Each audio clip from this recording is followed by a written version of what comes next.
এই সেবা প্রতিষ্ঠানটা আসলে সেবা করছে, আর এই সেবা প্রতিষ্ঠানটার আড়ালে আসলে অন্য কিছু আছে, ঝামেলা আছে, কিভাবে আমি নিশ্চিত হতে পারবো? এখানে যেটা করণীয় আসলে সেটা হচ্ছে যাচাই করা। তা আপনি একজন লোভী মানুষকে একজন অপরাধী হতে সহায়তা করবেন না। আমরা অনেক সময় আমাদের সমাজে মানুষকে বলতে শুনি যে দান করে দিলা, সে তো টাকাটা নিয়ে চলে গেল, খরচটা করে ফেলবে, এই সেটা এটা সেটা খেয়ে শেষ হয়ে যাবে, এটা আর কি কাজে আসলো সমাজের।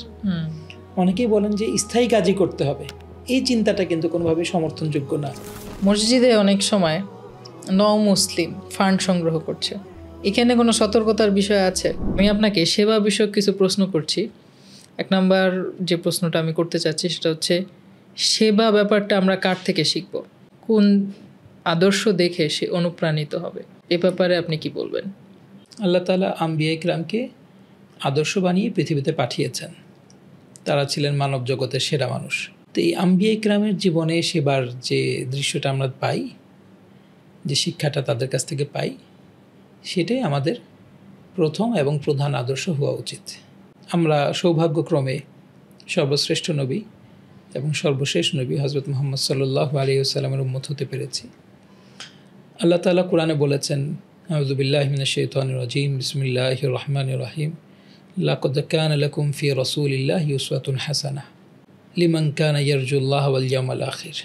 যে আল্লাহকে চায় এবং আখিরাতের আশা রাখে তার জন্য রাসূলুল্লাহ সাল্লাল্লাহু আলাইহি ওয়াসাল্লামের মাঝে রয়েছে আদর্শ। তো নবী করিম সাল্লাল্লাহু আলাইহি ওয়াসাল্লাম আমাদের সকল বিষয়ের আদর্শ,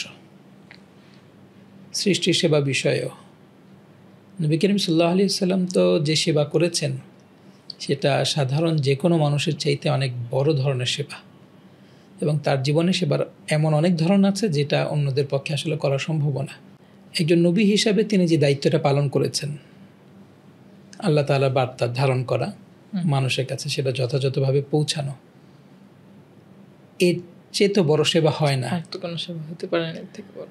এবং এই সেবাটা আরেকজনের পক্ষে করাও সম্ভব না। আমরা কেউ চাইলেও করতে পারবো না। হ্যাঁ, নবী কেউ হতে পারে না। এই জন্য নবী যে সেবাটা করেছেন সমাজকে নবী হিসাবে, সেই সেবাটা আরেকজন করতে পারবে না। কিন্তু তার জীবনের আরও অনেক দিক আছে, তার জীবনে মহানুভবতার যে বিষয়গুলো আছে, মানুষের উপকার করার যে বিষয়গুলো আছে, শারীরিকভাবে তিনি কাজ করছেন, দরিদ্রদের জন্য কাজ করছেন, একটা সুন্দর সমাজ গঠন করছেন, ক্ষুধার্তকে খাবার দিচ্ছেন। এ ধরনের একটা বড় অংশ তার জীবন থেকে এই বইয়ের মধ্যে এসেছে, যে নবী করিম সাল্লাল্লাহু আলাইহি ওয়াসাল্লামের জীবন থেকে আমরা কী পাই। এর পাশাপাশি আরেকটা কথা বলতে চাই, সেটা হচ্ছে সামগ্রিক ইসলাম আমাদেরকে সেবা বিষয়ে যে ধারণাটা দেয়, সেটাই হওয়া উচিত সেবা বিষয়ে আমাদের মূল দৃষ্টিভঙ্গি। সেবা বিষয়ে পৃথিবীতে বিভিন্ন জন বিখ্যাত হয়েছেন। যেমন আমি একটু মাঝখানে বলি, যেমন সেবা বিষয়ক চিন্তা করলেই মাদার তেরেসার কথা চলে আসে। সেবা বিষয়ক কথাবার্তা বললেই শান্তিতে নোবেল পেয়েছেন এমন কিছু মানুষের কথা উঠে আসে, যে যারা চমৎকার সেবা করে দেশ বিদেশে খ্যাতি অর্জন করেছেন। কিন্তু একজন মুসলিমের কাছে কোনো অমুসলিম আদর্শকে গ্রহণ করার আগে আমার মনে হয় তার নবীর জিন্দেগি, সাহাবায়ে কেরামের জীবন, এগুলো তার সামনে রাখা বেশি প্রয়োজন। বেশি প্রয়োজন বা তা না, বাধ্যতামূলক অবশ্যই। জি, একজন মুমিনকে সেবা বিষয়ে নবী করিম সাল্লাল্লাহু আলাইহি ওয়াসাল্লামকে যেমন আদর্শ বানাতে হবে, এর সাথে সাথে কোরআন এবং হাদিস, সামগ্রিক ইসলাম আমাদেরকে যে নির্দেশনাগুলো দেয় সেগুলোকেও সামনে রাখতে হবে। তাহলে সে সেবা বিষয়ে একটা পূর্ণাঙ্গ ধারণা পাবে। এবং ইসলাম আমাদেরকে যে কথা বলে সেটা হচ্ছে, মানুষের জীবনে সবচেয়ে প্রধান, সবচেয়ে জরুরি কাজ হলো ঈমান আনা, এর সাথে সৎ কাজ করা। এবং সৎ কাজগুলো কি? নবী যেগুলো করেছেন এবং মানুষকে যে সৎ কাজগুলো শিখিয়েছেন, যেভাবে শিখিয়েছেন সেভাবে, সেটা যদি আমরা করতে পারি তাহলে সেটা একটা আদর্শ সেবা হতে পারে। কোরআন এবং হাদিসকে সামনে না রাখলে সেবার ক্ষেত্রে কিন্তু ব্যালেন্সও থাকবে না। আপনি চিন্তা করেন, আমরা কিন্তু এমন কিছু মানুষকে দেখতে পাই যার হয়তো একটা পরিবার আছে, যার হয়তো কিছু নিকট আত্মীয় আছে। এই লোকটা দেখা যাচ্ছে সারাক্ষণ মানুষের সেবায় ব্যস্ত, দেখা যাচ্ছে সে নিজের উপার্জনটার দিকেও খেয়াল করছে না, পরিবারের প্রয়োজনগুলো পূরণ করার দিকেও তার কোনো চিন্তা নেই, দেখা যাচ্ছে সে অন্যের সেবা করে বেড়াচ্ছে। এই যে তো মানুষ যদি সেবার ক্ষেত্রে সে নিজেকে উজাড় করে দিল সেটা তো ঠিক আছে, কিন্তু তার আরেক দিক থেকে তার পরিবার ক্ষতিগ্রস্ত হচ্ছে, তার জীবন ক্ষতিগ্রস্ত হচ্ছে। তো এখানে যদি সে কোরআনুল কারীমের আয়াত এবং হাদিসগুলো সামনে রাখে, ওয়ালা তাবসুতহা কুল্লাল বাস্ত, নিজের সব কিছু বিলিয়ে দেওয়ার বিষয়ে যে নিষেধাজ্ঞা এসেছে, নিজেকে একেবারে পুরোপুরি বিলিয়ে না দিয়ে হকগুলো আদায় করার বিষয়ে যে গুরুত্বগুলো এসেছে, এটা যদি সে সামনে রাখে তাহলে নিজের লাইফটাকে সে ব্যালেন্স করতে পারবে না। এজন্য আমার কাছে মনে হয় আপনার পয়েন্টটা খুব গুরুত্বপূর্ণ, যে সেবার ক্ষেত্রে অবশ্যই শরীয়তের নির্দেশনাগুলোকে সামনে রেখে তারপর একজন মানুষের এগোনো উচিত। এখানে কিন্তু বেশ কয়েকটা ব্যাপার চলে আসে। একটা হলো যে সম্পর্কগুলো, মানুষ হিসাবে যে আমাদের সম্পর্ক আছে এবং সেগুলোর কিছু দায় দায়িত্ব আমাদের উপর আছে। সেখানে বাবা মা, স্ত্রী, পরিবার, আত্মীয় স্বজন, এরপরে পাড়ার প্রতিবেশী, বন্ধুবান্ধব, এরকম যে স্তরগুলো আছে এগুলোর প্রতি মানুষের কিছু দায়িত্ব কর্তব্য আছে। তো কিছু মানুষকে দেখা যায় যে তারা সেবার কোনো একটা ব্যক্তির সেবায় তিনি খুব নিয়োজিত, আরও বেশ কিছু সম্পর্ককে উনি এড়িয়ে চলছেন, অস্বীকার করে যাচ্ছেন। হয়তো 5 জন আত্মীয়কে উনি অস্বীকার করে আছেন, ওরা আমার আত্মীয়ই না, ওদের কোনো খোঁজখবরই আমি নিব না, ওদের সাথে আমি কথাও বলতে যাব না। এভাবে উনি ওনার জন্য সেবার যে মাত্রা নির্ধারণ করেছেন তাতে একটু হলেও কম বেশি দেখা যাচ্ছে। এরপর যেটা দেখা যায় সেটা হচ্ছে সেবা করতে গিয়ে আমি কতটুকু রিস্ক নিব, অথবা কথাটাকে এভাবে বলতে পারি যে আমি আমার সম্পদ, আমি আমার সময়ের কতটুকু সেবার জন্য দিব। এটা কিন্তু আসলে ব্যক্তি হিসেবে ভিন্ন হয়। এক এক মানুষের জন্য নির্দেশনা বা পরামর্শটা এক এক রকমের হয়। সবাই এক রকমের নিজেকে বিলিয়ে দিতে পারে না, একইভাবে সবাই নিজেকে উৎসর্গ করতে পারে না। কিছু মানুষ আছে যারা নিজেদেরকে একেবারে বিলীন করে দিতে পারে সেবার জন্য, তাদের আসলে ঈমান এবং তাকওয়ার স্তর অনেক উপরে। তারা যখন নিজেদেরকে সম্পূর্ণরূপে বিলিয়ে দেয়, ইসলাম তখন সেটাকে সমর্থন করে, উৎসাহ দান করে। আবার কিছু মানুষ আছে যে সে আসলে একদিকে যখন নিজেকে উৎসর্গ করবে তখন তার ভিতর একটা ক্ষোভ জন্মে যে আমার সব শেষ হয়ে গেল, এখন কি হবে। তার মনে একটা হতাশা জন্মে যে এখন তো আমার আর কিছু নাই, আমি তো সব দিয়ে ফেলেছি। তখন হয়তো দেখা যেতে পারে কেউ এরপরে আর 2টা অন্যায় পথও ধরতে পারে। আমি মানুষকে এমন বলতে শুনেছি যে উপার্জন যে কোনো পন্থায় করা হোক না কেন, অন্যায় পন্থায় যদি উপার্জন করা হয় অসুবিধা কি, পরে তো আমি মানুষকে দানই করব। ওনারা ভাবছেন উপার্জনটা অন্যায় পন্থায় করি, কোনো একভাবে টাকা আমার হাতে চলে আসুক, এরপর আমি মানুষকে বিলিয়ে দিব। তো সেবার চিন্তা করে উনি অন্যায় উপার্জন করছেন, যে অন্যায় উপার্জনটা আবার সমাজের জন্য একটা বড় জুলুম। তো কেউ যদি আসলে ইসলামের প্রতি দৃষ্টি না দেয়, ইসলাম থেকে যদি শিক্ষাটা না নেয়, তাহলে তার জীবনের একদিকে খুব সৌন্দর্য থাকবে, আর একটা দিক থাকবে অন্ধকার। এই ব্যাপারটা মানুষ বোঝে না।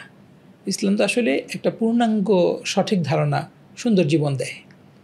সেটা না বোঝার কারণে মানুষ তার একটা দিককে সুন্দর করতে পারে, আরও অনেকগুলো দিক অন্ধকারে থেকে যায়। এই জন্য ইসলাম থেকে শিক্ষাটা নেওয়া খুব জরুরি।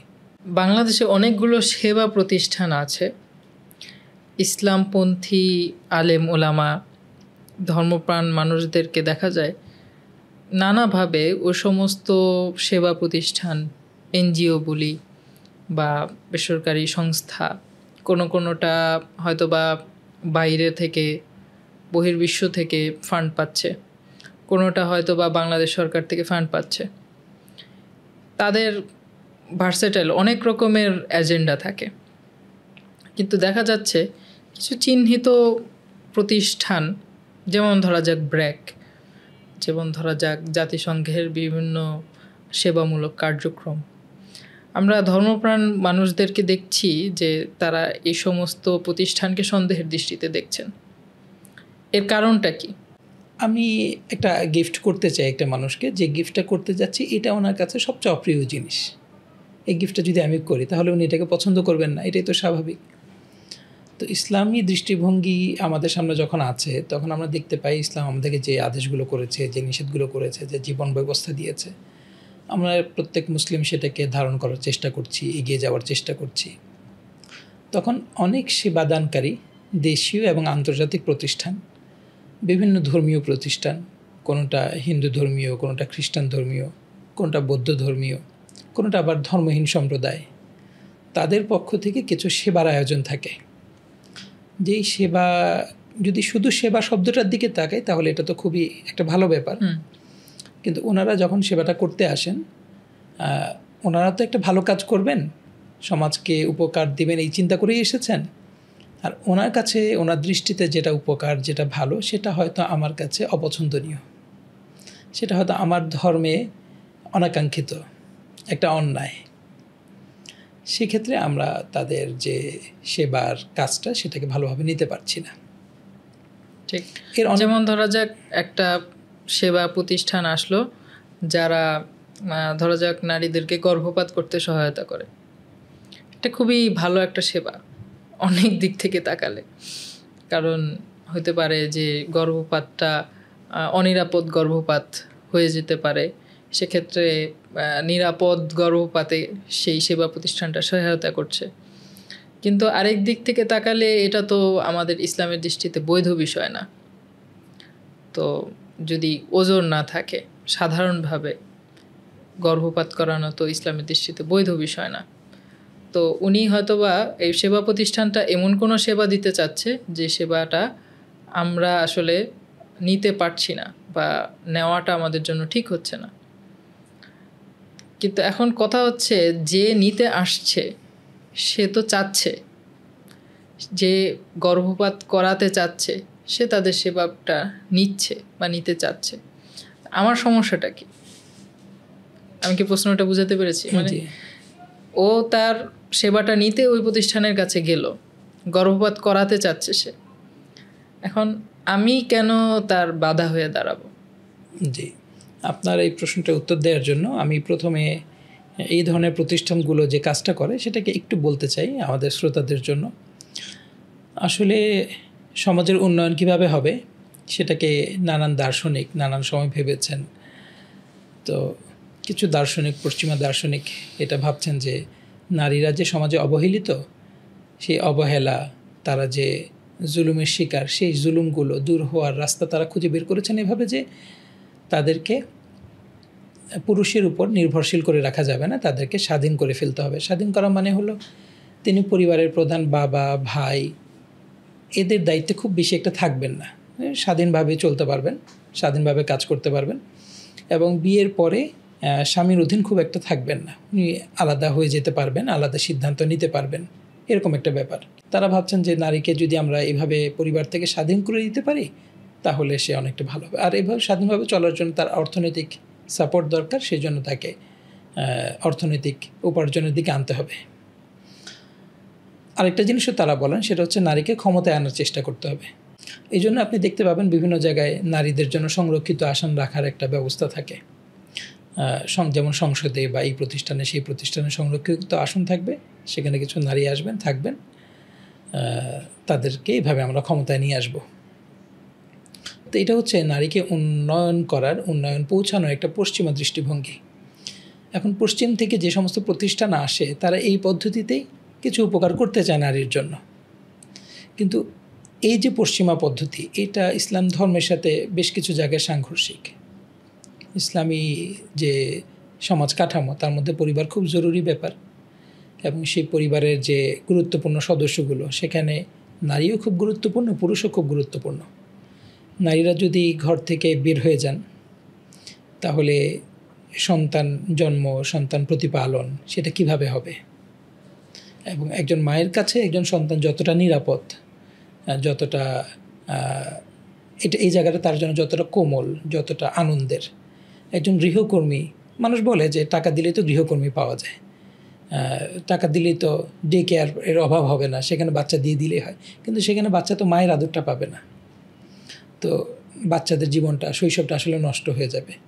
তারা যে জীবনটা শুরু করতে যাবে সেটা আসলে খুব দুঃখজনক একটা জীবন হবে, যিনি মায়ের মমতা হয়তো তার ভিতর বিল্ড করবে না। তো এভাবে সমাজ এবং জাতি তো ভেঙে পড়বে। এটা হচ্ছে ইসলামী দৃষ্টিভঙ্গি। এজন্য নারীদেরকে ঘরেই থাকা দরকার। আর অর্থনৈতিক সামর্থ্য, স্বাধীনতা বা কিছুটা ক্ষমতা যে ইসলাম নারীকে দেয়নি তা না।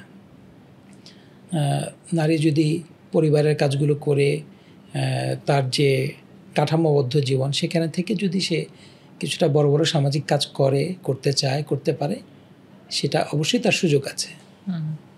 তো আসলে আমাদের সমাজে বা দুর্বল দেশগুলোয় যে কাজটা করা দরকার সেটা হচ্ছে নারীরা যে জুলুমগুলোর শিকার হচ্ছে সেই জুলুমটাকে দূর করা।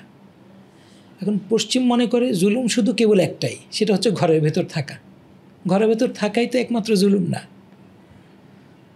নানান ধরনের জুলুমের শিকার তারা হয়। জুলুমগুলোকে তারা আসলে চিহ্নিত করতে পারছে না, বা এভাবে বলতে পারি তারা যেটাকে জুলুম মনে করছে আমরা সেটাকে জুলুম মনে করছি না।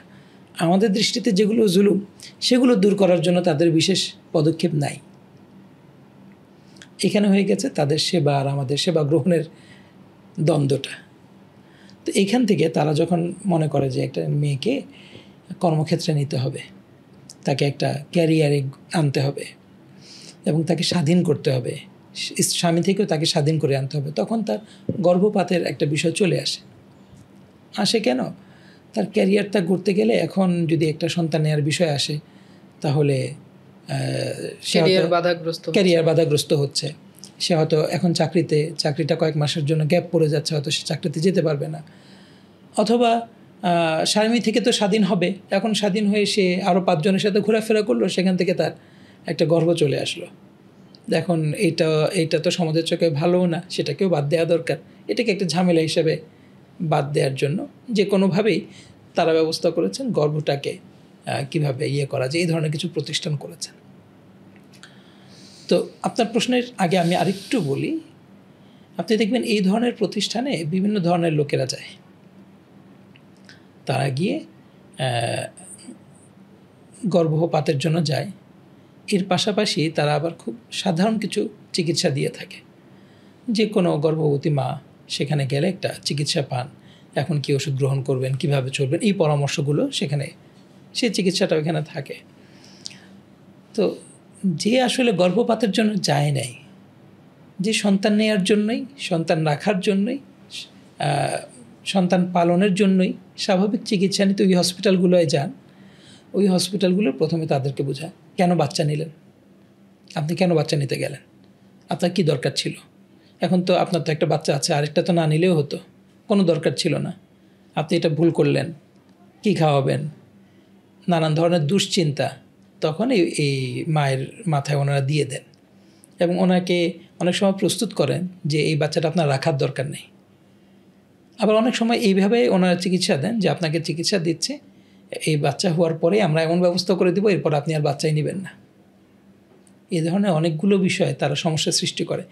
এই জন্য যখন তারা একটা সমাজে সেবা দিতে যাচ্ছেন এবং আপনি যে প্রশ্নটা করলেন এই সেবাটা নেওয়ার জন্য কিছু মানুষ এসেছেও, তখন আমরা এটাকে বিরোধিতা করতে যাই কেন?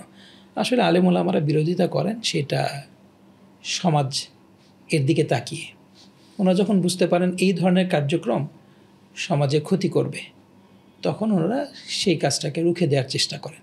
আপনি চিন্তা করে দেখেন, এই বিষয়টা যদি একেবারে উন্মুক্ত থাকে সমাজে, যে কেউ যে কোনো জায়গায় গর্ভপাত করতে পারে, তাহলে আমাদের সমাজের অন্যায়ের সাথে যারা জড়িত, বিবাহ বহির্ভূত যারা সম্পর্ক গড়ে তোলে এবং সেখান থেকে যদি কারো গর্ভ সৃষ্টি হয়, তাহলে আপনি দেখবেন যে তখন নারী পুরুষ কেউ এই সম্পর্কটা করতে আর ভয় পাবে না। তাদের মনে হবে হসপিটাল তো আছে, ওষুধ তো আছে, তাহলে আমি সম্পর্ক করতে অসুবিধা কোথায়, ওষুধ খেয়ে ফেলবো, এই হসপিটালে চলে যাব, এই ব্যবস্থাটা নিয়ে ফেলবো, তাহলে তো আমি আমার স্বামীকে একটু ফাঁকি দিতে পারি, আমি পরিবার থেকে বের হয়ে যেতে পারি, আমার বাবা জানতেই পারবেন না বয়ফ্রেন্ড গার্লফ্রেন্ড কী আছে না আছে, সমাজের চোখে একটা ফাঁকি দেওয়ার রাস্তা বের হবে।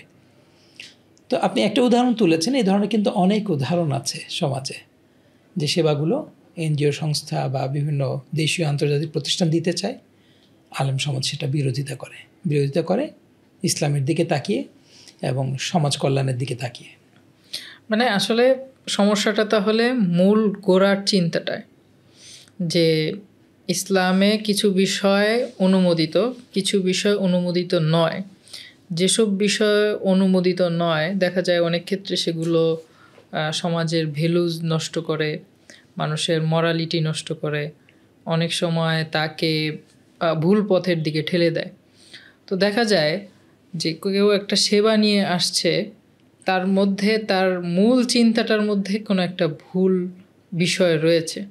দেখা যাচ্ছে যে পরবর্তীতে তার সেবার যে কাঠামোটা দাঁড়াচ্ছে সেখানে হয়তোবা নিছক সেবাই রয়েছে, কিন্তু যেই উদ্দেশ্যটায় তার এই সেবার পথটা এগোলো বা যেই উদ্দেশ্যটাকে সামনে রেখে যে সেবাটা করতে চাচ্ছে, দেখা যায় উদ্দেশ্যের ক্ষেত্রে সমস্যা রয়েছে।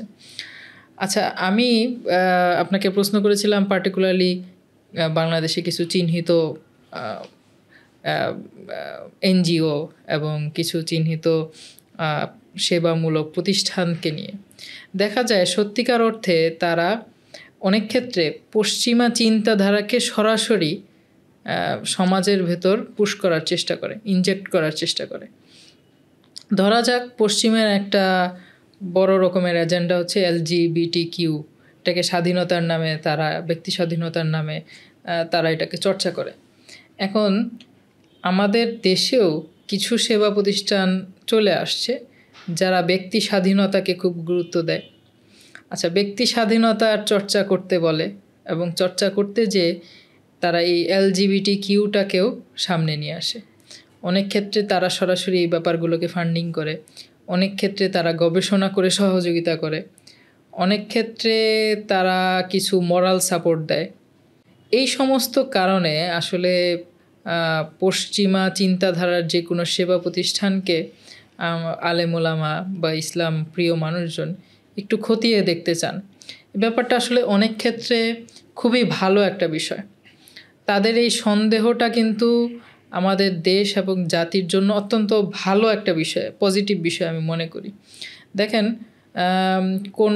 কোনো আপনি দেখবেন মিশনারি বহু বছর ধরে বাংলাদেশে আছে। তো আমি এই প্রসঙ্গটা আসতে চাচ্ছি। মিশনারিরা বাংলাদেশে এসে তারা হয়তো পার্বত্য চট্টগ্রামের কাজ করছে, তারা হয়তো বিভিন্ন উপজাতির সঙ্গে কাজ করছে, গারো, সাঁওতাল, চাকমা, মারমা, বিভিন্ন রকমের উপজাতি রয়েছে। পার্বত্য চট্টগ্রাম ছাড়াও বাংলাদেশে অনেক দুর্গম অঞ্চলে এরকম মিশনারিরা কাজ করে থাকে।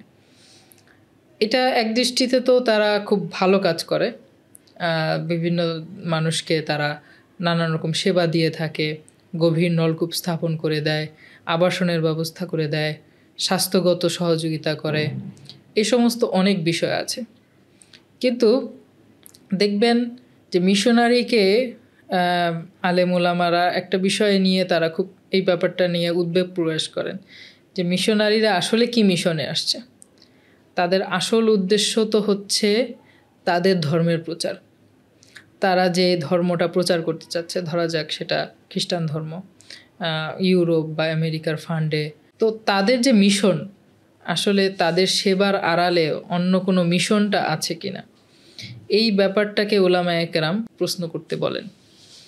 এখন এটা কিন্তু একটা মৌলিক বিষয়। ধরা যাক একজন মানুষ, তার একটা ধর্ম আছে, ইসলাম ধর্মের উপর আছে, তার আমল যেমনই থাক, সে যদি এর উপর মৃত্যুবরণ করতে পারে তাহলে সে কিন্তু জান্নাতি। কিন্তু তার যদি ইমানটাই সে হারায়, একজন মানুষ তাকে ভুলিয়ে ভালিয়ে নানাভাবে তাকে চ্যারিটি করে, তাকে সফট করে তার ইমান থেকে সরিয়ে নিয়ে আসে, তাহলে কিন্তু তার সবচেয়ে বড় যে সম্পদ সেটা সে হারিয়ে ফেলল। তো একজন মানুষের এত বড় একটা বিষয়, এত বড় সর্বহারা একজন মুসলমানকে, একজন মানুষকে একজন আলেম তো হতে দিতে পারেন না, একজন ধর্মপ্রাণ মানুষ তো হতে দিতে পারেন না। এজন্য দেখা যায় যে সব মিশনারিজ আছে, মিশনারিজ চ্যারিটির প্রতিষ্ঠান আছে, ধর্মপ্রাণ মানুষগণ তাদেরকে একটু প্রশ্নের চোখে দেখতে চান। আমার মনে হয় এটা একটা সম্পূর্ণভাবে যৌক্তিক একটা দৃষ্টিকোণ। আপনার কি মনে হয়? জি, আমারও তাই মনে হয়। অবশ্যই যারা আমাদের সেবা করতে চান তাদেরকে আমাদের একটু খতিয়ে দেখবার দরকার আছে। যেমন রাস্তাঘাটে চলতে থাকলে যে কোনো পড়ে থাকা টাকা পয়সায় তো আমরা কুড়াই না। টাকা পয়সা রাস্তায় পড়ে থাকলে সেটার জন্য ইসলাম বিধান দিয়েছে। আসলে যে কোনো সুযোগ সুবিধা দেখলেই তো একজন মুসলিম সেদিকে আগাতে পারে না। তাকে প্রথমে দেখতে হয় যে এটা ইসলামের দৃষ্টিতে বৈধ কিনা, এই কাজটা করা যায় কি না, বা না করাটা উত্তম কিনা, এই ধরনের নানান ধরনের বিবেচনা কিন্তু থাকে। এই বিষয়টা খুব জরুরি। আমি আপনাকে একটা উদাহরণ দিতেই পারি। অনেক দিন আগেকার কথা, শেরপুরের একটি পরিবারের সাথে আমার দেখা হয়েছিল। তাদের একজন ছিল, এই স্বামী স্ত্রী দুইজনের, একজন ছিল হিন্দু কিছুদিন আগে, আরেকজন ছিল মুসলিম, এবং দুইজনই যার যার পরিবার থেকে নির্যাতিত হয়েছিল। তখন তাদেরকে এক মিশনারি প্রস্তাব দেয় যে তোমরা দুইজন যদি খ্রিস্টান হয়ে যাও তাহলে আমরা তোমাদেরকে থাকার বসবাসের জন্য জায়গা এবং বাড়ি করে দেব। তাদের কয়েকটা সমস্যা ছিল। এক হলো হিন্দু মুসলিম তারা বিয়ে করতে যাচ্ছে, একে অপরকে পছন্দ করছে, এটা হিন্দু সম্প্রদায়ের মানুষই বিয়েটা মেনে নিতে পারছে না, মুসলিমরাও বিয়েটা মেনে নিতে পারছে না। তো তারা বিয়েটা করবে। বিয়েটা করার জন্য তাদেরকে কি বলা যেত তখন সেটা একটা ভিন্ন প্রসঙ্গ, এটা আপাতত থাক। তো খ্রিস্টান মিশনারি এখানে একটা তাদের ধর্মের লোকদেরকে আনার জন্য একটা রাস্তা নিল। তারা বললো যে তোমরা যদি আমাদের ধর্মে চলে আসো তাহলে তোমাদের জন্য আমরা ব্যবস্থা করব। তো এই দুইজন ছিল ভিন্ন ভিন্ন জায়গার, শেরপুর থেকে অনেক দূরে তাদের বাড়িঘর ছিল। সেইখান থেকে তাদেরকে এনে তারা শেরপুরে একটা টিলার উপরে কিছু জায়গা দেয় এবং সেখানে তাদেরকে বিয়ে করে থাকার ব্যবস্থা করে দেয়। এখন এই ঘটনাটাকে যদি আপনি এভাবে দেখেন যে খ্রিস্টান মিশনারি একটা অভাবী বা একটা বিপদগ্রস্ত পরিবারকে জায়গা দিয়েছে, বাড়ি করে দিয়েছে, তাহলে বাড়ি করা, জায়গা দেওয়া, আশ্রয় দেওয়া, এটা তো একটা বিরাট ভালো কাজ। কিন্তু এটার জন্য যাদেরকে তারা গ্রহণ করেছে এবং ঠিক যেই ইস্যুতে গিয়ে তারা সাহায্যটা করতে চেয়েছে এবং যেই শর্তের ভিত্তিতে করতে চেয়েছে, এটা কোনোভাবেই হিন্দু মুসলিম বা বাংলাদেশের কোনো অঞ্চলের বা কোনো মানুষের কাছে বিষয়টা স্বাভাবিক না, একটা অস্বাভাবিক কাজ। ইসলাম ধর্ম যেটাকে মানবে না, হিন্দু ধর্মও মানবে না। হ্যাঁ, তো আসলে খ্রিস্টান মিশনারিরা আসে, ওই যে একটু আগে বলেছিলাম যে আমি যে সেবাটা করতে চাচ্ছি সেটা আপনি নিবেন কি না। হ্যাঁ, তো প্রত্যেকে যার যার দৃষ্টিকোণ থেকে তো সেবাটা করতে আসে।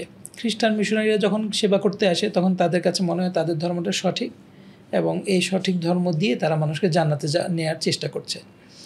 কিন্তু সেটা একটা বাতিল ধর্ম।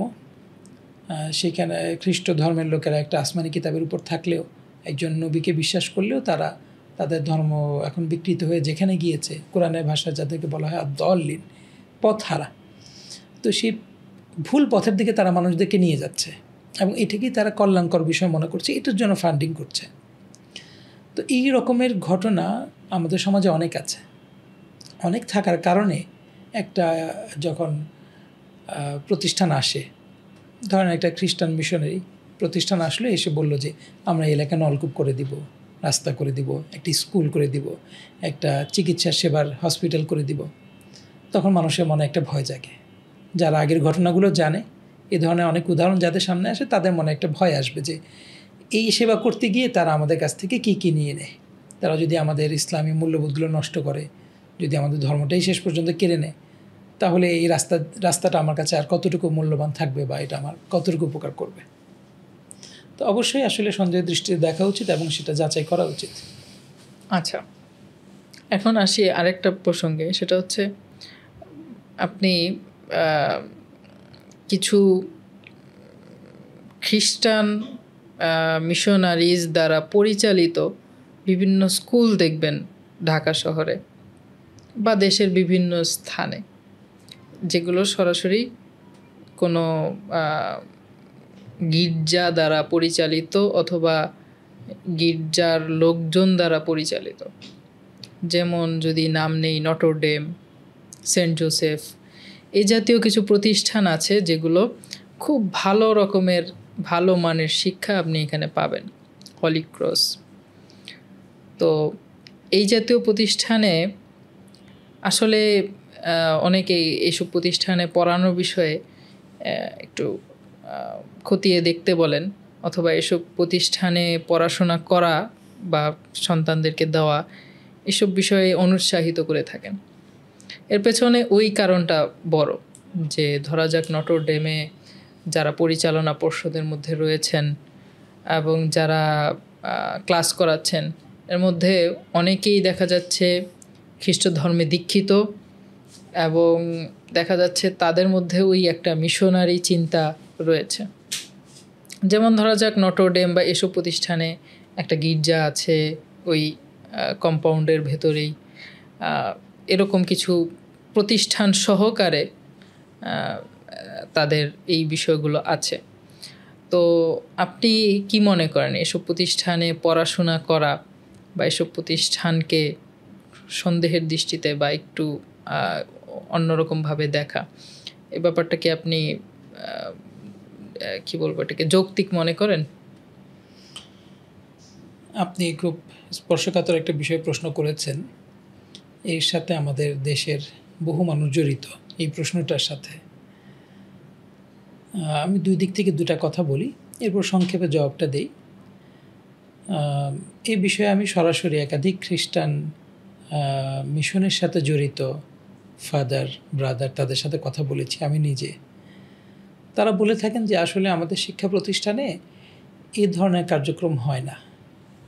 আমরা অমুসলিম না, তারা বলে থাকেন যে আমরা যারা অখ্রিস্টীয় তাদেরকে খ্রিস্টবাদের দিকে আহ্বান শিক্ষা প্রতিষ্ঠানে করি না, এই কথাটা তারা বলে থাকেন। আবার অপরদিকে যারা এই বিষয়গুলো নিয়ে দেখাশোনা করেন, যে সমস্ত দায়ী ভাইয়েরা এবং আলেম ওলামারা বিভিন্ন অঞ্চলে খোঁজখবর রাখেন, তারা কিন্তু দেশের বিভিন্ন অঞ্চল থেকে বিভিন্ন স্কুলের সংবাদ আমাদের কাছে নিয়ে আসেন, এবং এগুলো দেখা যায় বিভিন্ন প্রতিষ্ঠানে যে পড়াটা দেয়া হচ্ছে, যে শিক্ষাটা দেয়া হচ্ছে, সেই শিক্ষাগুলোর মধ্য দিয়ে সবাইকে আসলে কোনো না কোনোভাবে খ্রিস্টান ধর্মের দিকেই ডাকা হচ্ছে, সফট করা হচ্ছে। কখনো দেখা যাচ্ছে যে কোমলমতি শিশুদের মাঝে, শিক্ষার্থীদের মাঝে একটা মানে তাদেরকে এই বিষয়টার মধ্যে যেন খুব কড়াকড়ি বা বাড়াবাড়ি না থাকে, তাদের ধর্মটাকে আঁকড়ে ধরার মাঝেই যেন তারা না থাকে, বরং খ্রিস্ট ধর্মের প্রতি খানিকটা দুর্বল হয়, এই ব্যাপারটার দিকেও তাদের অনেক সময় খেয়াল চলে যায়, বা তারা এই বিষয়টাও চেষ্টা করে। এখানে খ্রিস্টান মিশনারিদের যেমন একটা বক্তব্য আছে, মুসলিম দায়ী যারা তাদেরও একটা বক্তব্য আছে। সেই দুইটা বক্তব্যই আমি উপস্থাপন করলাম। এই দুইটা বিষয়কে সামনে রেখে আমি সংক্ষেপে যেটা বলতে চাই সেটা হচ্ছে, আসলে শিক্ষক মানুষের জীবনে একটা আদর্শের জায়গা। তো সেই আদর্শের জায়গাটায় আমি আমার বাচ্চাকে কার কাছে দিচ্ছি, কাকে তার আদর্শ বানাচ্ছি, এটা আমার জন্য খুব গুরুত্বপূর্ণ বিষয়। আমি যদি একজন মুসলিম হয়ে থাকি তাহলে আমাকে অবশ্যই ভাবতে হবে আমি তার আদর্শ কাকে বানাবো, কাকে বানাবো না। কোথায় আদর্শ বানাতে গেলে কিছুটা ঝুঁকি আছে, ঝামেলা আছে, সেটা অবশ্যই আমাকে ভাবতে হবে। এটা ভাবাটা বাধ্যতামূলকই মনে হয়। আপনি হয়তো বা খেয়াল করবেন, ইদানিং আমি দেখতে পাচ্ছি যে সেবা প্রতিষ্ঠান, ধরা যাক কিছুদিন আগে আমি নাম নিয়েই বলি, মিল্টন সমাদ্দার নামে এক ব্যক্তি যে পাগল মানুষদেরকে ধরে নিয়ে আসতো, বা হারিয়ে যাওয়া মানুষদেরকে বা উদ্ভ্রান্তের মতো রাস্তা রাস্তা ঘুরছে এমন মানুষদেরকে ধরে নিয়ে এসে সেবা করত। এই নিয়ে তার বহু ফ্যান ফলোয়ার তার সোশ্যাল মিডিয়া মাধ্যমগুলোতে তার বহু ফ্যান ফলোয়ার তৈরি হয়ে গিয়েছিল। কিছুদিন পরে দেখা যাচ্ছিল যে আসলে সে একটা ফ্রড, মানুষের স্বাস্থ্যগত নানান রকম ঝামেলা এসে ফেলছে, কারো কিডনি বিক্রি করে দিচ্ছে, মানুষগুলোকে নিয়ে এসে সে দেখাচ্ছে যে সেবা করছে, আসলে দেখা যাচ্ছে তাদেরকে আটকে রাখছে, অনেক ক্ষেত্রে তাদেরকে ব্যবহার করে বা তাদেরকে দেখিয়ে মানুষের কাছ থেকে ফান্ড সংগ্রহ করছে, এবং কখনো তাদেরকে শারীরিক নির্যাতন করছে, মানসিক নির্যাতন করছে, এমনকি মেরেও ফেলছে। এসব বিষয় যখন সামনে আসলো তখন আসলে সেবা বিষয়ক প্রতিষ্ঠানগুলো বা ব্যক্তিত্বগুলোর প্রতি মানুষের আস্তে আস্তে আস্থা উঠে যাওয়া আরম্ভ করলো। এটা আসলে মিল্টন সমাদ্দার থেকে শুরু হয়েছে এরকম আমি বলছি না, এটা গত 10-15 বছর ধরেই আসলে বারবার মানুষের সামনে এরকম ব্যাপারগুলো সামনে আসছে। আপনার একটা প্রতিষ্ঠানের কথা মনে আছে কি না, বেশ কয়েক বছর আগে সরকারি বিভিন্ন রকম পুরস্কারপ্রাপ্ত একটা প্রতিষ্ঠান ছিল বিদ্যানন্দ ফাউন্ডেশন। তাদের নানান রকম কেলেঙ্কারি এবং আর্থিক অনিয়ম বিষয়গুলো সামনে চলে এসেছিল, এখন ব্যাপারটা আমি দুইটা বিধর্মী সংগঠন বা ব্যক্তিত্ব দিয়েই আমি আসলে ইয়ে করব না। আমাদের সত্যিকার অর্থে লেবাস পোশাকধারী ইসলামের অনেক নাম ভাঙিয়ে অনেক মানুষকেও এরকম করতে দেখা যায়। মাদ্রাসার কথা বলে আসলে ফান্ডটা সংগ্রহ করছে, মাদ্রাসায় খরচটা করেনি। বিভিন্ন বাসে আপনি দেখতে পাবেন মাদ্রাসার কথা বলে লোক উঠছে, মানুষের কাছ থেকে দান সংগ্রহ করছে, সংগ্রহ করে দেখা যায় আসলে সে একজন বিতর্কিত ব্যক্তি, সে একটা ফ্রড। আসলে এই নামে কোনো মাদ্রাসা নেই, এই নামে কোনো মসজিদ নেই। তো আমি যদি সোজা কথায় আপনাকে প্রশ্নে চলে আসতে চাই, সেটা হচ্ছে সেবা প্রতিষ্ঠানগুলোর বিষয়ে কিভাবে আমি নিশ্চিত হতে পারবো যে এটা আসলে ঠিক, এটা আসলে ভুল। এই মানে চিহ্নগুলা কি, যে চিহ্নগুলো দেখলে আমি বুঝতে পারবো যে এই সেবা প্রতিষ্ঠানটা আসলে সেবা করছে, আর এই সেবা প্রতিষ্ঠানটার আড়ালে আসলে অন্য কিছু আছে, ঝামেলা আছে। কিভাবে আমি নিশ্চিত হতে পারবো? আসলে এই ধরনের কিছু ব্যক্তি এবং প্রতিষ্ঠান আমরা সমাজে দেখি, এটা এখনও আছে, আগেও ছিল। এই সমস্ত মানুষ ও প্রতিষ্ঠানের কারণেই আসলে মানুষ সেবার প্রতি অনুৎসাহিত হয়ে পড়ে এবং সন্দেহ করতে শুরু করে। এখানে যেটা করণীয় আসলে সেটা হচ্ছে যাচাই করা এবং আস্থাভাজন প্রতিষ্ঠান এবং ব্যক্তির মাধ্যমেই সেবা করতে যাওয়া। আমরা যেহেতু সমাজে বাস করি, সমাজের বিভিন্ন জিনিসই তো আমরা যাচাই করি। আমরা পণ্য যাচাই করি, কোন দোকানটা ভালো সেটা যাচাই করি, কোন চিকিৎসক ভালো সেটাও যাচাই করি। তো সেবা করতে গেলে যদি কোনো প্রতিষ্ঠানের মাধ্যমে করতে যাই তাহলেও যাচাই করতে পারি। একইভাবে কোনো ব্যক্তি এসে যদি সাহায্য চায় তাকেও যাচাই করতে পারি। যাচাই করার কথা এই জন্য বলছি যে আসলে এটা একটা সমাজের পেশা। বিভিন্নভাবে নিজেকে নিজের মিথ্যা কিছু বিষয়ে তুলে ধরে সাহায্যের কথা বলা, এগুলো একটা বিষয়। আসলে যাচাই করলেই সেটা নিশ্চিত হওয়া যাবে। কেউ যদি যাচাই না করে সেবায় অংশ নিয়ে নেয় এবং তার দানটা, তার সহযোগিতাটা যদি কোনো ফ্রড ব্যক্তি বা প্রতিষ্ঠানের কাছে চলে যায়, তাহলে আসলে আমরা সেবা তো করি আল্লাহকে সন্তুষ্ট করার জন্য এবং আখিরাতে তার বিনিময় পাওয়ার জন্য। আশা করি যে আল্লাহ তাআলা তো এই ব্যক্তির মানসিক অবস্থা এবং কাজটা দেখছেন। এই ব্যক্তিকে হয়তো আল্লাহ তার প্রাপ্য সওয়াবটুকু দিয়ে দিবেন এবং ওই ব্যক্তি যে জুলুমটা করছে তার জন্য হয়তো তাকেও ধরবেন। এগুলো এক ব্যাপার যে আসলে যাচাই করতে হবে। যাচাই করেই এবং সমাজে আমাদের যাদের প্রতি আমাদের আস্থা আছে, যাদেরকে দীর্ঘদিন যাবত আমরা দেখছি, জানতে পারছি, তাদের মাধ্যমে তাদের কাছে কাজটা নিয়ে গেলে তাদের মাধ্যমে সেবাটা করতে যাওয়া ভালো। এই একটা ব্যাপার। আর আপনি যেভাবে প্রশ্ন করেছেন সেখানে একটা বিষয় উঠে এসেছে, সেটা হলো ধর্মীয় পোশাকধারী এবং ধর্মীয় প্রতিষ্ঠানের নামে বেশ কিছু অনিয়ম হয়। এখানে দুইটা বিষয় আমি বড়দাকে বলতে চাই। সত্যিকার অর্থেই অনেক জায়গায় অনেক ফ্রড আছে, অনেক মানুষ আছে যারা মানুষকে ধোঁকা দিচ্ছে, সেখানে যাচাই আমাদের করতে হবে। তবে এমন ঘটনাও ঘটে অনেক জায়গায়, অনেক ধর্মীয় প্রতিষ্ঠানগুলোর সিস্টেম আধুনিক না, উন্নত না। যেমন হিসাব প্রক্রিয়া তারা যেভাবে রাখেন সেটা খুব একটা দুর্বল পদ্ধতি অথবা অনেক প্রাচীন একটা পদ্ধতি। আধুনিক সিস্টেমে চলে আসা দরকার, তাহলে সেটা সমাজের মানুষের কাছে অনেক বেশি নিশ্চয়তার বিষয় হয়ে দাঁড়ায়। তো প্রতিষ্ঠানগুলো যদি একটা অডিট সিস্টেম চালু করে, প্রতিষ্ঠান যা করবে না করবে সেটা একটা অডিট করা হোক। যদি অডিট করে, সেটা যদি সংরক্ষণ করে, তাহলে সেটা সবার কাছে একটা আস্থার জায়গা হয়ে দাঁড়াবে বলে আশা করা যায়। তো হিসাব সংরক্ষণ পদ্ধতি যদি উন্নত করা হয় তাহলে এই অনিশ্চয়তা একটু কাটবে। আরেকটা ব্যাপার হলো, আপনি বললেন যে আসলে সাহায্য নেওয়ার জন্য বিভিন্ন যে পথ ও পদ্ধতি অবলম্বন করা হয় রাস্তার পাশে অথবা গাড়িতে উঠে, এগুলো আসলে একেবারেই অনুচিত। কোনো সেবা যদি করতে চায় কেউ, সেটা তো অবশ্যই সম্মানজনক পদ্ধতিতে এবং সুন্দরভাবে হওয়া চাই। ইসলামের একটা কাজ আমি করতে চাচ্ছি, সেটা একটা সেবা। যারা মসজিদ করতে চাচ্ছেন তারা তো এটাই ভাবছেন যে আসলে মানুষকে একটা নামাজের জায়গা করে দিই, এতে মানুষের উপকার হবে। আল্লাহর জন্য একটা ঘর বানাই, এতে আল্লাহ জান্নাতে আমাদেরকে ঘর দিবেন।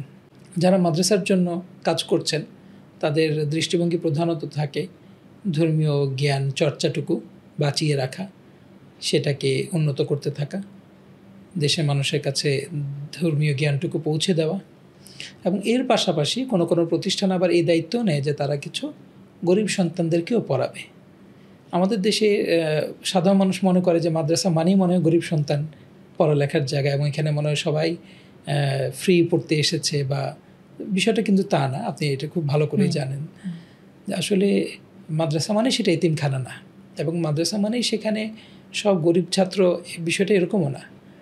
তো মাদ্রাসার যে মৌলিক কাজ, সেইটার একটা পার্শ্ব কাজ হিসেবে তারা এই কাজটা করে থাকেন। অনেক সময় কিছু দরিদ্র ছাত্রের দায়িত্ব তারা নিয়ে থাকেন। তো এই সেবাগুলো যারা করতে যান, সেটা কমিটির লোকেরা হোক, শিক্ষক প্রতিনিধিরা হোক, তাদেরকে অবশ্যই এই কাজগুলো সম্মানজনকভাবে করা উচিত। তাদেরকে অবশ্যই কাজগুলো সম্মানজনক পদ্ধতিতে করতে হবে। ইসলাম এবং মুসলমানদের সম্মান যেন টিকে থাকে, সেদিকে দিকে লক্ষ্য রাখতে হবে। আমি এই ক্ষেত্রে দুইটা কথা একটু অ্যাড করব। মানে আসলে আপনার এই কথা এটা চলে আসছে। প্রথম বিষয় হচ্ছে যে ট্রাস্টেড প্রতিষ্ঠান, ট্রাস্টেড জায়গা, এটা আসলে চিহ্নিত হয়ে যায়। ধরা যাক আমাদের মোহাম্মদপুর এই এলাকায় 5টা বড় মাদ্রাসা আছে, 2টা বড় সেবা প্রতিষ্ঠান আছে, বা 3টা বড় সেবা প্রতিষ্ঠান আছে। এটা কিন্তু যদি আপনি সমাজে চলাফেরা করেন তাহলে এমনিতেই কিন্তু আপনি বুঝে যাবেন, যারা এক্ষেত্রে ধরা যাক এই মাদ্রাসাটার সঙ্গে চলাচল করছে, এই মাদ্রাসাটা বেশি যাতায়াত করছে, এই মাদ্রাসাটা বেশি বেশি যাওয়ার মাধ্যমে তারা কিন্তু বুঝতে পারছেন যে এই প্রতিষ্ঠানটা আসলে একটা ভালো প্রতিষ্ঠান, এই মাদ্রাসা আর্থিক অনিয়ম করছে না। দ্বিতীয় বিষয় হচ্ছে, আপনি যদি কোনো প্রতিষ্ঠানে আর্থিক সহায়তা করেন তাহলে সেক্ষেত্রে কিছু উপায় আপনি এভাবে অবলম্বন করতে পারেন যাতে আসলে আপনার টাকাটা নিয়ে হেরফের করার সুযোগই পাওয়া যায় না। যেমন ধরা যাক আপনি কোনো মসজিদে দান করবেন, তো আপনি মসজিদে কোনো একটা কিছু কিনে দেন, সরাসরি জিনিসটা উপস্থিত করেন এবং সেটা আপনি তদারকি করে এখানে করেন। তো কোনো একটা মাদ্রাসায় আপনি খাওয়াবেন, একবেলা খাওয়াবেন, তো আপনি সরাসরি উপস্থিত থাকেন, আপনি বাজারটা আপনি করেন, রান্নাটা আপনি করান, আপনি এই জায়গাটা উপস্থিত থাকেন, তাহলে আপনি নিশ্চিত থাকবেন যে আর্থিক অনিয়মটা হয়নি। আর্থিক অনিয়মটা না মানে হয় এই কারণেই যে মানুষ আসলে তদারকি করে না, মানুষ ব্ল্যাঙ্ক চেক দিয়ে দেয়, ঠিক আছে আপনি এই কাজটা করেন, এই কাজটা করেন, তারপর আর দেখা যায় হচ্ছে না। কারণ মানুষের মধ্যে লোভ থাকে, মানুষ লোভ বাসা বাঁধে মানুষের মধ্যে, কিছু করার নেই, এটা মানুষের প্রবণতার মধ্যেই আছে। তা আপনি একজন লোভী মানুষকে একজন অপরাধী হতে সহায়তা করবেন না। আপনি যখন একজনকে টাকা দিচ্ছেন তখন সে টাকাটা ঠিকভাবে ব্যয় করছে কিনা এটা দেখাও কিন্তু আপনার দায়িত্ব। যতটুকু আপনি করেছেন এটা যেন ঠিকঠাক মতো মানুষ উপযুক্ত মানুষের কাছে পৌঁছায়, সেটা কিন্তু দেখা আপনার দায়িত্ব। ধরা যাক আপনি জাকাত দিলেন একটা প্রতিষ্ঠানকে, যে প্রতিষ্ঠানটা জাকাত তার মাশরাফের কাছে পৌঁছালো না, তাহলে কি আপনার জাকাতটা আদায় হবে কিনা? ফকিহগণের ক্ষেত্রে কিন্তু বলেন যে তার যদি জানা যায় যে মাশরাফ পৌঁছে নাই তাহলে তো তার জাকাতটা আদায় হয়নি। তো এইসব বিষয়ে তদারকি করাটা খুব গুরুত্বপূর্ণ। হ্যাঁ, কোনো কোনো ক্ষেত্রে আসলে আমরা জানি যে এই ক্ষেত্রে আসলে ভেজাল আছে, তারপরেও আমরা দেখি যে কিছু মানুষ এইসব ক্ষেত্রে দান করেন, অনুদান করেন এবং পরবর্তীতে এইসব বিষয় নিয়ে তাদের অনেক বেশি পরিমাণে কষ্ট থাকে। দেখা যায় তারা পরবর্তীতে ইসলাম এবং মুসলমানদের নিয়ে কটাক্ষ করতে থাকেন। ফলে কি হয়, তিনি করেছেন সাধারণ একটা দান, কিন্তু এটার প্রভাব গড়াতে গড়াতে কোন পর্যন্ত চলে গেছে, ইসলাম নিয়ে এসে উনি একটা কটাক্ষ করলেন, বা ধর্মীয় মানে আলেম ওলামা নিয়ে একটা কটাক্ষ করে ফেললেন, তখন তো তার ঈমান নিয়ে টানাটানি। তো এই জন্য যাচাই বাছাই ছাড়া আসলে কোনো আর্থিক অনুদান দেওয়া আমার কাছে মনে হয় ঠিক না। ঠিক তেমনিভাবে তদারকি ছাড়াও আর্থিক অনুদান দেওয়া আমার কাছে মনে হয় ঠিক না। হ্যাঁ, মাওলানা আতিক আনোয়ার সাহেব, আমি আপনার সাথে আর 2টা কথা যুক্ত করতে চাই। আপনার কথার সাথে আমি 100% একমত। তারপরও একটা বিষয় কি, যাচাই করাটা দরকার। তবে অনেক সময় দেখা যায় যিনি দান করতে যান তার মানসিকতাটা কেমন হওয়া উচিত।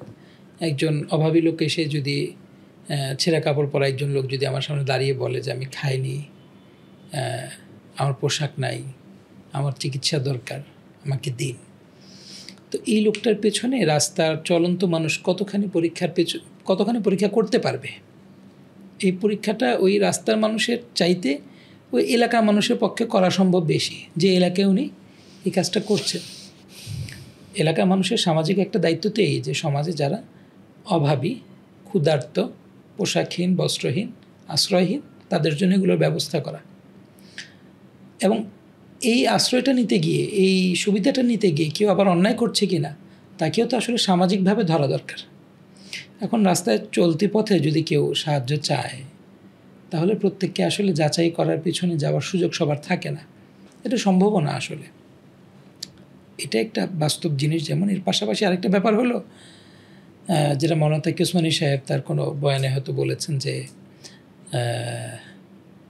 আমি এই ধরনের ক্ষেত্রে দানটা করে ফেলি এবং চিন্তা করি যে আল্লাহ তাআলা যদি আমার আমলগুলোকেও ধরতে শুরু করেন, আমি তো মাঝে মাঝে বিভিন্ন আমল নিয়ে আল্লাহর কাছে যাই, বিভিন্ন অজুহাত নিয়ে আল্লাহর কাছে দোয়া করি যে আল্লাহ আমাকে এটা দেন, আমার এটা প্রয়োজন। আল্লাহ যদি আমাকে যাচাই করতে শুরু করেন, তোমার এটা কী প্রয়োজন, কতখানি প্রয়োজনকে তুমি প্রয়োজন বলছো, এটা কি আসলেই প্রয়োজন, প্রয়োজন কাকে বলে? আমাদের চাওয়া পাওয়াগুলো তো আমরা আল্লাহর কাছে যখন হাত পাতি, আল্লাহর কাছে হাত পেতে বলি, তখন আল্লাহ আমাকেও তো যাচাই প্রক্রিয়ার মধ্যে ফেলবেন। এক হাদিসে আছে যে নবীজি বলেছেন তোমরা হিসাব করো না, পর আল্লাহও হিসাব করবেন। তো আমরা যখন আরেকজনের সাথে একটা হিসাবে যাব, হ্যাঁ, আসলে যে অপরাধী ব্যক্তিকে সাপোর্ট করার কথা ইসলামে কোথাও নাই। নিশ্চিতভাবে আমি যখন জানবো তখন আমি সেটাকে কোনোভাবেই সমর্থন করব না। কিন্তু অনেকগুলো ক্ষেত্র আমাদের সামনে আসে যেটা আমার কাছে নিশ্চিত না। সেই ক্ষেত্রে একটা মধ্যপন্থা হতে পারে এটা যে আমি হয়তো দানও করলাম না, আবার তাকে নিয়ে সমালোচনা করতে গেলাম না, কারণ আমি তার আসল অবস্থাটা জানি না। কিছু মানুষকে দেখা যায় তারা সাহায্য করে না, ওই ব্যক্তিকে মুখের উপর গালিগালাজ করতে থাকে, লাঞ্ছিত করতে থাকে, কথা শোনাতে থাকে। হ্যাঁ, এটা কোনোভাবে মুনাসিব না, এটা কোনোভাবে ভালো কাজ না। সাহায্য না করলে, করতে মন না চাইলে বা সম্ভব না হলে সেটাকে একরকম এড়িয়ে যাওয়া, ওই লোকটাকে ওখানে অপদস্থ করা কোনোভাবে ঠিক না। এটা একটা সামাজিক কাজ, এটা রাষ্ট্র করুক, সমাজ করুক, ওই যেখানে ভিক্ষা করছেন লোকটা সেখানের লোকেরা করুক। এটাকে চলতি পথের লোকেরা করতে যখন শুরু করে তখন এটা একটা খারাপ বিষয় হয়ে দাঁড়ায়। অনেক সময় সত্যিকার অর্থে যারা প্রয়োজনগ্রস্ত তারা এখানে বাধাগ্রস্ত হয়, তারা সাহায্য তো চাইতে পারে না বা চাইলেও মানুষ দেয় না। এটা একটা বিষয়। তো সবসময় আসলে যাচাই করা যায় না। আপনি দেখবেন মসজিদে অনেক সময় মুসলিম ফান্ড সংগ্রহ করছে, এখানে কোনো সতর্কতার বিষয় আছে? হ্যাঁ, আমাদের দেশে তো কিছু মানুষ আছেন যারা মুসলিমদের জন্য কাজ করেন। তাদের সাথে আমি কথা বলেছি যে আমাদের মসজিদে একজন এসেছিলেন, এরকম সাহায্য চেয়েছেন রাস্তায় বা মসজিদে দাঁড়িয়ে, কী করব? ওনারা বলে দেন কেউ এরকম আসলে আমাদের সাথে যোগাযোগ করতে বলেন। তো এটা এই জন্য যে ওনাদেরও প্রচুর অভিজ্ঞতা এরকম যে আসলে অনেক মানুষ আছে যারা মিথ্যা কথা বলছে, আসলে হয়তো তারা মুসলিম না, হয়তো তারা অভাবী না, তারা এখানে সাহায্য চাচ্ছেন। তো এই জন্য তারা বলে আমাদের সাথে যোগাযোগ করিয়ে দেন, আমরা তাদের উপকারটা করছি। তারা কাজ করছেন জন্যই তারা বলেন। তো আসলে সাহায্য যারা চায় তাদেরকে একরকম যাচাই করা যেতে পারে, আবার যাচাই না করেও যদি মানুষ সাহায্যটা করে ফেলে তা আল্লাহ তাআলা সেটা সব দিয়ে দিতে পারেন। এখন যে প্রশ্নটা আমি করতে চাচ্ছি সেটা হচ্ছে, ধরা যাক কোনো একটা মানুষ, আমি ধরলাম জামাল সাহেবের ক্ষেত্রে যেটা হয় যে জামাল সাহেব কোনো একটা সেবা প্রতিষ্ঠানে বা শিক্ষা প্রতিষ্ঠানে নিয়মিত দান করেন, এর মধ্যে বন্যা হলো, কিন্তু তিনি যেহেতু এই নির্দিষ্ট সেবা প্রতিষ্ঠানে দান করে থাকেন তাই তিনি আর বন্যায় দান করছেন না, আমি তো ওখানে দান করি। তো এরকমভাবে প্রচুর মানুষ আছে যারা কোনো একটা নির্দিষ্ট জায়গায় নির্দিষ্ট সেবায় লিপ্ত থাকেন বলে অন্য জায়গায় অন্য সেবায় যখন দাওয়াত আসে তখন তিনি সেটাকে কবুল করেন না, গ্রহণ করেন না, বা তিনি ভাবেন আমি তো ওই জায়গাটায় করছি, এখন তো আমার অন্য জায়গায় করার দরকার নেই। তো এই চিন্তাটাকে আপনি কি মনে করেন? এটা কি ঠিক চিন্তা, এটা কি ভালো চিন্তা, যৌক্তিক চিন্তা, নাকি এর মধ্যে কোনো গলত আছে?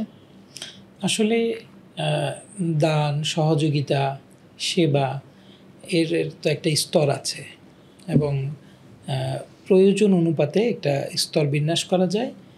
আর এর সাথে সাথে যেটা বিষয় সেটা হচ্ছে ব্যক্তি যে সহযোগিতাটা করে সেটার একটা স্তর আছে। যেমন ধরেন একজন সম্পদশালী ব্যক্তির জন্য জাকাত, এই জাকাত তো ওনাকে দিতেই হবে এবং সেটা একটা সুনির্দিষ্ট পরিমাণ আছে। তো একজন ব্যক্তি যদি একবার জাকাত দিয়ে ফেলেন কোনো একটা ক্ষেত্রে, এরপর যদি ওনার সামনে জাকাতের আরেকটা জায়গা আসে, তাহলে উনি এটা বলতে বাধ্যই হবেন যে জাকাত তো আমি দিয়ে ফেলেছি। এটা একটা বিষয়।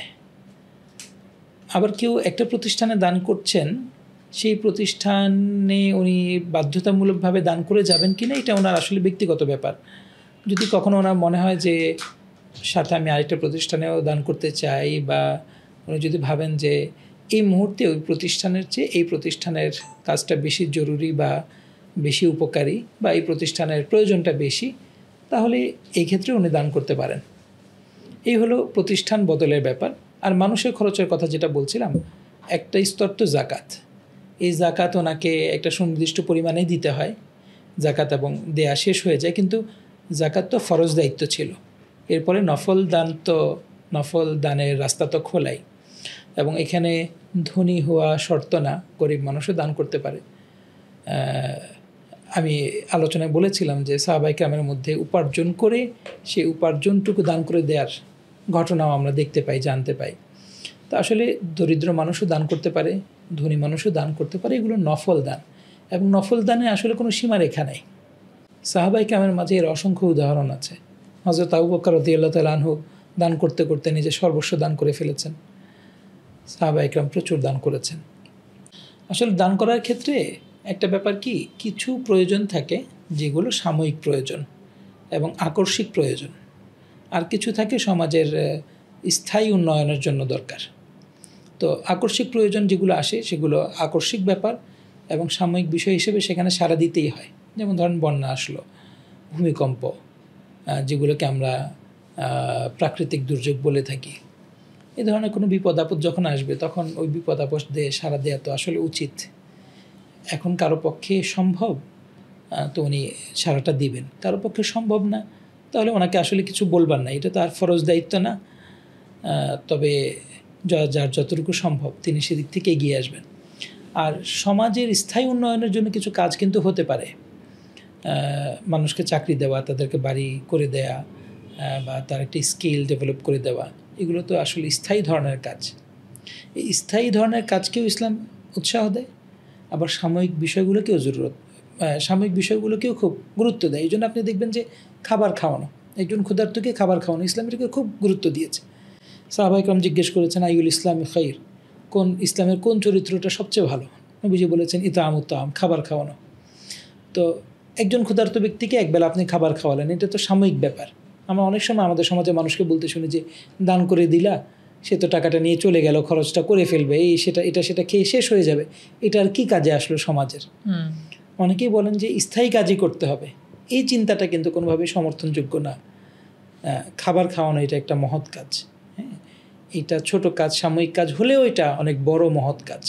হ্যাঁ, মানুষকে পোশাক দান করা, একজন মুসাফির মানুষ যার এই একটা রাতের জন্য উনি আশ্রয়হীন, একটা রাতের ওনাকে আশ্রয় দেয়া, একটা রাতে ওনাকে থাকতে দেয়া, তারপরে মেহমানদারি করা, এগুলো অনেক বড় বড় ব্যাপার।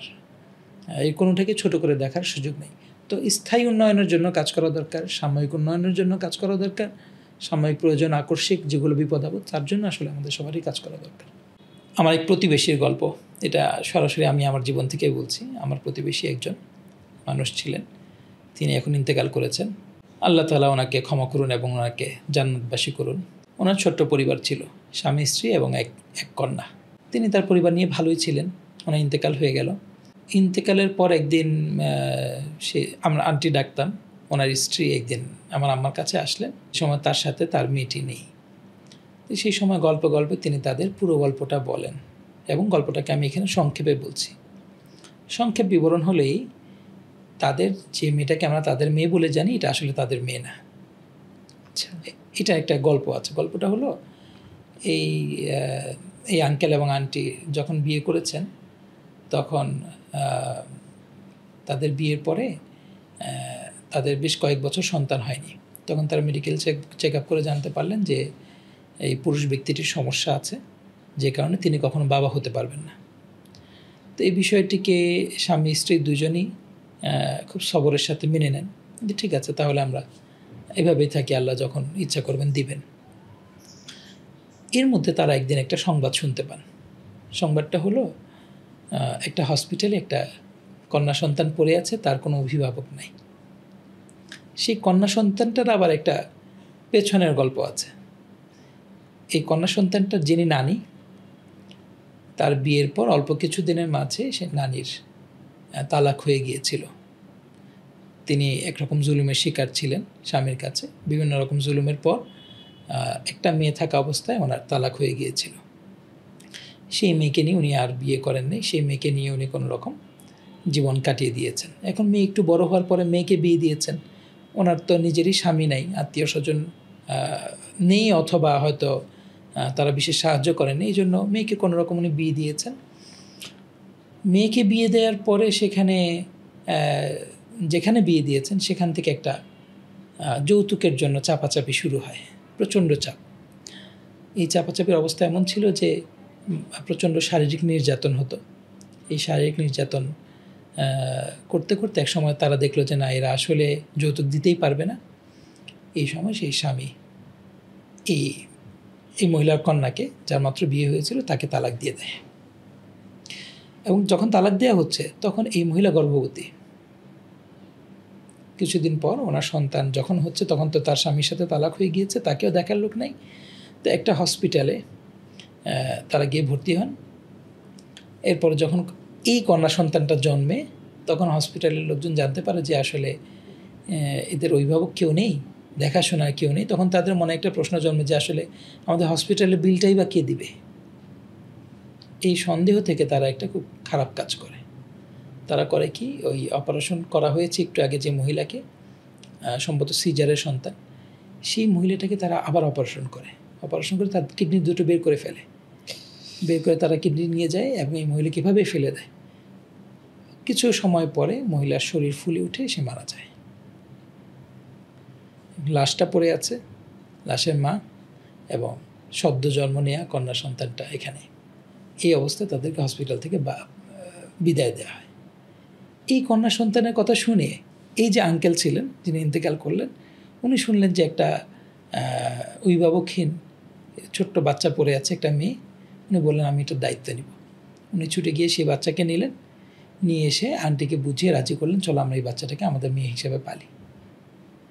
এরপর উনি যতদিন বেঁচে ছিলেন, ওনারা কেউ তাদের মেয়েকে জানান নাই যে মেয়েটা ওনাদের মেয়ে না। নিজেদের মেয়ের মতো করে লালন পালন করেছেন, শিক্ষা দিয়েছেন।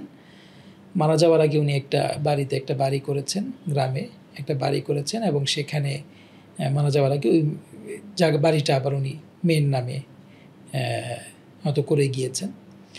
বাড়িটা মেয়ের নামে অথবা আন্টির নামে কার নামে করেছেন এই মুহূর্তে সুনিশ্চিত মনে পড়ছে না। তবে মেয়ের জন্য তিনি সুনির্দিষ্ট একটা সম্পদ রেখে গিয়েছেন, যাতে এই মেয়েটা সুন্দরভাবে জীবন কাটাতে পারে। আর স্বামী মারা যাওয়ার পর এই আন্টি আবার মেয়েটাকে সব খুলে বলার কারণ ছিল, উনি ভেবেছেন যে এখন তো এতদিন আমরা ঢাকায় ছিলাম, এখন গিয়ে গ্রামে আমাদের বাড়িতে থাকতে হবে আমাদের, তো সেখানে থাকতে গিয়ে গ্রামের মানুষ তো জানে, তারা আমার মেয়েকে যদি কেউ বলে ফেলে তাহলে আমার মেয়েটা কষ্ট পাবে, তার আগেই আমরা খুলে বলি। তো এই হচ্ছে ঘটনা। এই ঘটনার এরকম হাজার ঘটনা আছে, আমাদের বাংলাদেশে আছে, মুসলিমদের জীবনে আছে, ছোট থেকে বড় অনেক ঘটনা আছে। আমার মনে হয় এই ধরনের ঘটনাগুলো নিয়ে কাজ হওয়া দরকার। মানুষ যে কতভাবে মানুষের সেবা করে, এবং এই ধরনের ঘটনাগুলো তো আমাদেরকে উৎসাহিত করে, আমাদেরকে একটা আলো দেয়। সুন্দর একটা বিষয় উঠে এসেছে যে আসলে আমাদের মুসলিম সমাজে অনেক ধরনের চ্যারিটি, অনেক ধরনের দাতব্য উদ্যোগ আমরা দেখতে পাই, কিন্তু সেগুলো কখনোই লাইমলাইটে আসে না। বড় কোনো প্রতিষ্ঠান হওয়া ছাড়া ছোটোখাটো উদ্যোগগুলো আসলে ওইভাবে মানুষের চোখে পড়ে না। আপনি দেখবেন বাংলাদেশের প্রতিটা জায়গায় জায়গায়, প্রতিটা এলাকায় এলাকায় এতিমখানা আছে, লীলা বোর্ডিং আছে, যেখানে গরিব ছাত্রদেরকে সহযোগিতা করা হয়। প্রতিটাই একটা বেশ বড় চ্যারিটি প্রতিষ্ঠান। তো বাংলাদেশে এরকম আপনি হাজার হাজার চ্যারিটি অর্গানাইজেশন পাবেন, প্রতিটা মোড়ে মোড়ে, প্রতিটা এলাকায় এলাকায়, এরকম আপনি হাজার হাজার পাবেন। তো আমাদের আসলে ওই রকম চ্যারিটি প্রতিষ্ঠান অর্গানাইজেশন অনেক, কিন্তু যেহেতু আমরা ওগুলো নিয়ে চিন্তা ভাবনা করি না, তো আমাদের মনে হয় আমাদের মধ্যে একটা অভাব বা শূন্যতা অনেক সময় কাজ করে, যে বা বিধর্মীদের এত বড় বড় চ্যারিটি অর্গানাইজেশন আছে, এত এত চ্যারিটি অর্গানাইজেশন আছে, আমাদের কি আছে? আসলে হচ্ছে আমাদের একে তো প্রকাশ করা হয় না, দ্বিতীয় কথা হচ্ছে আমরা যেগুলো প্রকাশিত সেগুলো আমরা খেয়াল করি না অনেক সময়। তো আপনাকে সময় দেওয়ার জন্য অনেক শুকরিয়া, অনেক শুকরিয়া। সেবা বিষয়ক অনেক বিষয় নিয়ে আমরা আলোচনা করেছি। আশা করা যায় যে এই আলোচনাটি যারা দেখবেন তাদের অনেক বেশি উপকার হবে। আপনাকে আবারও দাওয়াত রইল, আমরা অন্য কোনো বিষয় নিয়ে ইনশাল্লাহ কথা বলবো। আপনাকে অনেক ধন্যবাদ। জাযাকুমুল্লাহ খাইর। আসসালামু আলাইকুম ওয়া রাহমাতুল্লাহ। ওয়ালাইকুম আসসালাম ওয়া রাহমাতুল্লাহ।